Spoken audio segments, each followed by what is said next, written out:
Now our next topic is metre bridge. जो metre bridge है ये व्हीट स्टोन ब्रिज का ही प्रैक्टिकल फॉर्म है।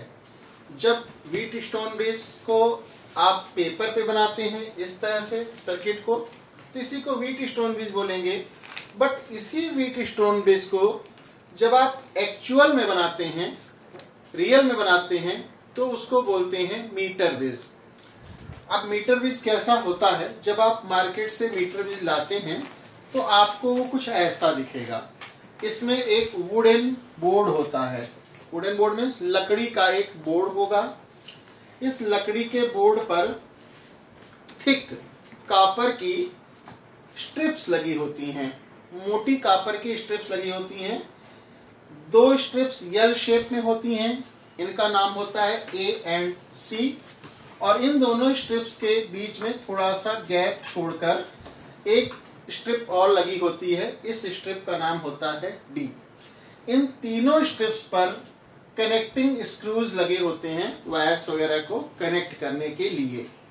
और इसके बाद strip A and strip C के बीच में 100 सेंटीमीटर लेंथ का एक रेजिस्टेंस वायर कनेक्ट किया जाता है, जो कि मैग्नीन, कॉन्स्टेंटन या यूरेका किसी भी एलॉय का हो सकता है। इसकी लेंथ 100 सेंटीमीटर होती है। फिर इस वुडन बोर्ड पर 100 सेंटीमीटर लेंथ का एक मीटर स्केल फिक्स कर दिया जाता है। तो जब आप मार्केट से मीटर ब्रिज लाएंगे तो आपको ऐसा ही मिलेगा। इसके बाद जो कुछ भी किया जाता है वो कनेक्शन अपनी ओर से किया जाता है। अब ये जो strip A and strip D है, इन दोनों स्ट्रिप्स के बीच में एक रेजिस्टेंस बॉक्स को कनेक्ट कर दिया जाता है। ठीक, again strip D and strip C के बीच में कोई अननोन रेजिस्टेंस कनेक्ट कर दिया जाता है, और ये अननोन रेजिस्टेंस से सपोज किया कि यस। और यहाँ एक बात कहना जरूरी है कि मीटर ब्रिज का काम क्या है। मीटर ब्रिज की हेल्प से हम लोग कोई अननोन रेजिस्टेंस की वैल्यू को फाइंड आउट करते हैं, और जिस अननोन रेजिस्टेंस की वैल्यू हमको चाहिए होगी उसको हम लोग strip D and strip C के बीच में यहां पर कनेक्ट करते हैं। फिर स्ट्रिप ए से एक की कनेक्ट करते हैं K1, फिर इसको एक सेल ई से कनेक्ट करके इसको लाके स्ट्रिप सी से कनेक्ट कर देते हैं। अगेन स्ट्रिप डी से एक वायर कनेक्ट करते हैं, इसको एक स्विच की T2 से कनेक्ट करते हैं। इसके बाद इसको एक गैल्वेनोमीटर से कनेक्ट करते हैं, और गैल्वेनोमीटर से निकलने वाले वायर को जॉकी से कनेक्ट कर देते हैं। जॉकी क्या होता है? जॉकी एक मेटल का लॉन्ग पीस होता है जिसमें पीछे एक स्क्रू लगा होता है, उस स्क्रू से ये आने वाले वायर को कनेक्ट कर देते हैं। ठीक है, अब सपोज किया कि गैल्वेनोमीटर से आने वाला ये वायर, ये जो जॉकी है, ये हमारे इस रेजिस्टेंस वायर AC को पॉइंट B पर टच करता है। ठीक है, तो जहां पर पॉइंट B को टच करता है, अगर इस पॉइंट की पॉइंट A से लेंथ को L माने, तो चूंकि ये 100 सेंटीमीटर लेंथ का वायर है, तो अगर ये लेंथ L है, तो अब ये जो इधर की लेंथ होगी वो 100 माइनस L सेंटीमीटर होगी। ठीक, यही है आपका मीटर ब्रिज कंप्लीट सर्किट। ठीक, तो ये थ्योरेटिकल सर्किट है और ये एक्चुअल सर्किट है। अब कंपैरिजन करना है कि कैसे आपको ये लगेगा कि नहीं ये व्हीट स्टोन ब्रिज ही है। तो चलिए उसको कंपेयर कर लेते हैं। यहाँ point A and point B के बीच में रेजिस्टेंस P है। अब यहाँ ये रहा हमारा पॉइंट ए और ये रहा हमारा पॉइंट बी। अब point A and point B के बीच में ये जो रेजिस्टेंस वायर का सेगमेंट है, इस वायर का जो कुछ भी रेजिस्टेंस होगा हम लोग उसको P बोलेंगे। तो ए एंड बी के बीच में यहाँ P है, ए एंड बी के बीच में रेजिस्टेंस यहाँ भी P है। अगेन यहाँ point B and point C के बीच में रेजिस्टेंस Q को कनेक्ट किया जाता है। अब यहाँ point B and point C के बीच में ये जो रेजिस्टेंस वायर का सेगमेंट है, इसका जो कुछ भी रेजिस्टेंस होगा उसको हम लोग Q बोलेंगे। Again point A and point D के बीच में रेजिस्टेंस आर कनेक्ट है। यहाँ देखिए ये स्ट्रिप पॉइंट ए है और ये स्ट्रिप पॉइंट डी है, इन दोनों के बीच में रेजिस्टेंस आर कनेक्ट है। Again point D and point C के बीच में अननोन रेजिस्टेंस यस कनेक्ट है, जिसकी वैल्यू फाइंड आउट करना है। तो यहाँ आप देखिए strip D and strip C के बीच में अननोन रेजिस्टेंस यस कनेक्ट है।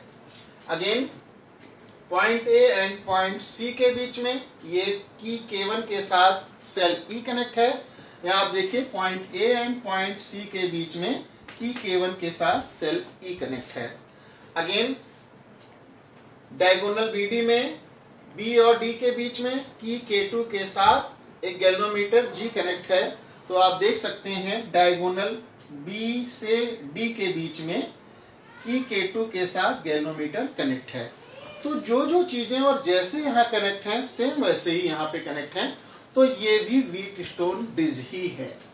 अब नेक्स्ट थिंग है कि कैसे हम लोग इसकी हेल्प से इस अननोन रेजिस्टेंस की वैल्यू फाइंड आउट करेंगे।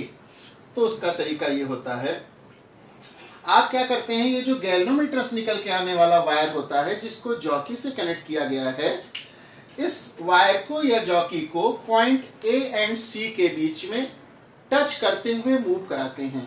और मूव कराते समय हम एक ऐसा पॉइंट खोजते हैं जब हमारे गैल्वेनोमीटर में डिफ्लेक्शन 0 हो, मतलब गैल्वेनोमीटर की नीडल डिफ्लेक्ट ना करे, मींस गैल्वेनोमीटर में करंट 0 आए। ठीक है, तो आप जब ए एंड बी के बीच में वो पॉइंट खोज लेते हैं, सपोज करिए वो पॉइंट बी है, तो कहा जाता है कि हमारा ब्रिज बैलेंस हो गया और पॉइंट बी बैलेंस पॉइंट है।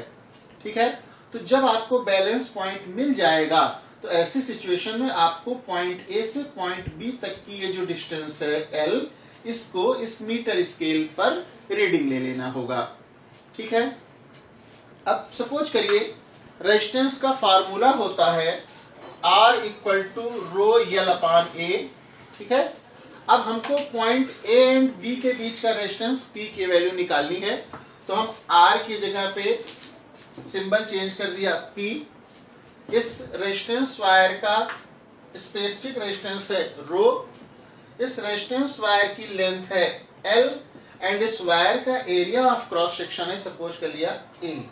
ठीक, सिमिलरली पॉइंट बी से पॉइंट सी तक का ये जो लेंथ का वायर है, इसका रेजिस्टेंस को Q से डिनोट करते हैं और इसकी लेंथ है 100 माइनस L, माइनस सिंबल नहीं लगा हुआ है। ठीक है, तो इसके रेजिस्टेंस का फार्मूला हो जाएगा Q इक्वल टू रो, बिल्कुल इसी फार्मूले से, Q equal to rho length L की जगह पे अब 100 minus L and area of cross section A। अब P को Q से डिवाइड कर दिया तो हमें मिलता है P upon Q equal to L upon 100 minus L। This is equation number 1। हमने ब्रिज को बैलेंस करके बैलेंस्ड कंडीशन में P और Q का रेशियो निकाल लिया। अब जब हमारा ब्रिज बैलेंस्ड होता है तो बैलेंस्ड व्हीटस्टोन ब्रिज की कंडीशन होती है P upon Q equal to R upon S। अब दोनों इक्वेशंस में लेफ्ट हैंड साइड सेम है तो राइट हैंड साइड को इक्वल दिखा देंगे। यहाँ राइट हैंड साइड है L अपान 100 माइनस L और यहाँ राइट हैंड साइड है R upon S। Again L और 100 माइनस L को उस साइड भेज देंगे और S को इधर ले लेंगे। Then we find S equal to 100 minus L upon L into R। अब आपको रेजिस्टेंस की वैल्यू निकालने के लिए केवल दो चीजों की जरूरत पड़ेगी। फर्स्ट ऑफ ऑल आपने यहाँ रेजिस्टेंस बॉक्स से कितना रेजिस्टेंस अप्लाई किया है वो आपको पता होना चाहिए। दूसरा, आपका ये जो बैलेंस पॉइंट है ये पॉइंट ए से कितनी डिस्टेंस पर मिला है ये एल की वैल्यू आपको पता होना चाहिए। केवल आपको यही दो वैल्यू की जरूरत पड़ती है।